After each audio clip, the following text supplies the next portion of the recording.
Ya, selamat pagi. Bertemu lagi dengan saya Septian Bayu Kristanto. Pada sesi kali ini, saya akan membahas materi mengenai audit fraud dengan topik cash larceny. Apa yang dimaksud dengan cash larceny? Namun untuk memulai dengan topik tersebut, maka kita perlu melihat perbedaan antara cash larceny dengan skimming yang sudah kita bahas di sesi sebelumnya. Perbedaan yang terjadi di sini adalah pada praktek fraud-nya, di mana kalau cash larceny dia langsung menuju ke kas-nya. Sedangkan pada saat skimming dia lebih cenderung melewati transaksi, misalnya pembayaran piutang. Jadi lebih susah ditelusur di skimming dibandingkan dengan cash larceny. Nah, tiga bentuk pencurian kas dalam skema cash larceny ini ada tiga yang biasanya dilakukan, yaitu pencurian dari cash on hand, dari deposit, dan yang lain-lain. Nah, yang pertama, di sini kita lihat bahwa larceny ini adalah salah satu bentuk pengambilan uang cash yang masuk dalam kategori fraud, di mana ada skema pengambilan uang dari cash receipt atau penerimaan uang cash. Skema yang terjadi biasanya terjadi pada tiga tempat, ya. Pada point of sale, pada saat penjualan, pada saat penerimaan piutang, ataupun sengaja melakukan pencurian lewat bank deposit. Ya. Dan ini lebih sering terjadi ketika karyawan punya akses kepada uang cash. Pada saat transaksi di penjualan atau di poin yang pertama, yaitu the point of sales, di sini memang tempatnya transaksi keuangan, ya. Di sini pasti ada uang masuk pada saat ada penjualan. Ya. Dan biasanya ada ready cash yang bisa dibayarkan oleh customer kepada kita atau kepada perusahaan. Dan di sini ada akses yang real yang bisa kita terima langsung antara uang cash dengan si pelaku fraud atau fraud perpetrator. Kemudian bisa juga terjadi karena ketidakseimbangan nilai yang tercantum dalam register tape maupun cash drawer. Jadi dalam uang cash atau berangkas cash yang tersedia dengan catatannya tidak sama. Skema yang terjadi di sini bisa diawali dari terkait dengan pencurian cash register. Jadi ada stroke yang tidak dicatat atau tidak dilaporkan.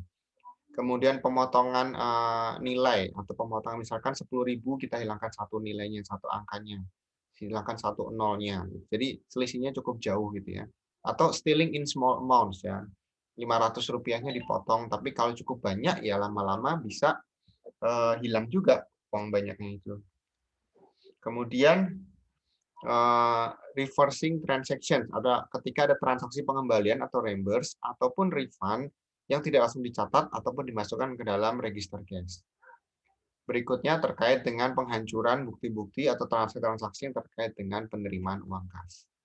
Lalu bagaimana cara mencegahnya? Secara reguler ya, ini sifatnya umum, artinya semua pencegahan ini bisa terjadi di sisi fraud dengan cara separation of duties atau pemisahan tugas dan tanggung jawab antara orang yang memeriksa keuangan di cash drawer dengan di point of sales-nya.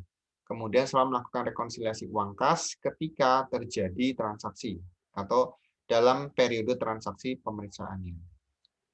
Kemudian pencurian yang kedua terjadi pada saat penerimaan piutang atau ada pembayaran piutang dari customer ke perusahaan.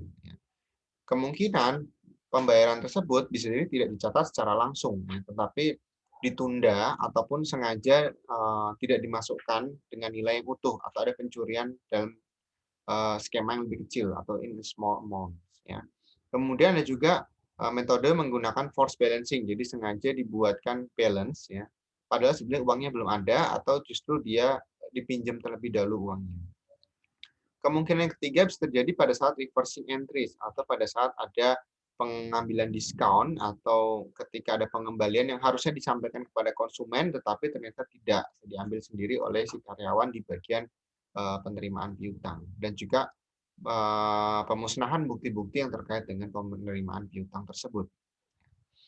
Skema yang berikutnya bisa juga dari deposit. Nah, ini artinya dia punya opportunity atau punya peluang untuk dia mengakses bank depositnya atau ada berangkas yang tersedia di dalam perusahaan.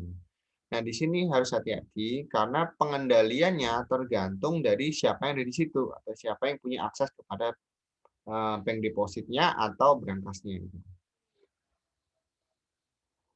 Selain dari pencurian langsung, bisa juga dalam bentuk tidak langsung, misalnya pakai lapping. Jadi hari ini dibayar, tapi uangnya tidak kita masukkan dalam pencatatan. Jadi customer A bayar, tapi kita mungkin pinjam dulu, kita pakai dulu, mungkin 1-2 hari kita balikin. Intinya pada saat hari dilaporkan, jumlahnya akan sama, ya. Tetapi bukan pada jam dan waktu yang seharusnya.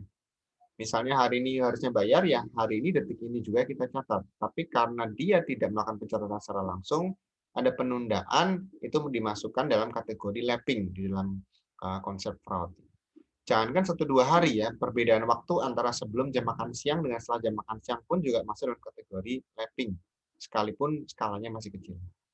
Ada juga deposit in transit yang harusnya uangnya sudah masuk dalam rekening perusahaan atau rekening untuk tempat pembayaran, tetapi belum kita laporkan. Dan kita pakai tersebut uangnya untuk melakukan transaksi lain. Sehingga di sini ada kemungkinan uang tersebut dianggap sebagai objek yang dicuri. Bagaimana cara pengendaliannya atau pendeteksiannya? Sama ya, kita harus melakukan pemisahan tugas antara orang yang bertugas di memeriksa uang cash, uang bank yang masuk, kemudian di bagian penerimaan piutang ya, atau yang menjaga bank deposit atau berangkasnya, itu semua harus dilakukan oleh orang-orang yang berbeda supaya banyak sekali pihak-pihak yang memantau transaksi yang terjadi. Ya.